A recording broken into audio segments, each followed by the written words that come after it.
In this clip, I will show how to buy shares of Dubai Investments PJSC using an online broker.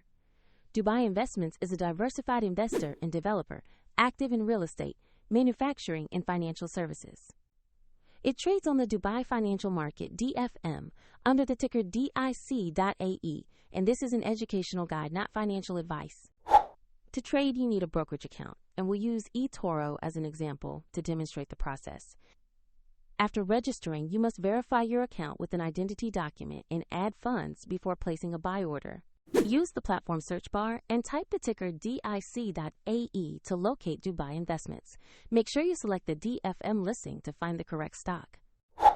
On the asset page, you can view basic company information and the price chart to see recent movements. Double-check the company name and the DIC.AE ticker to confirm you are on the right listing.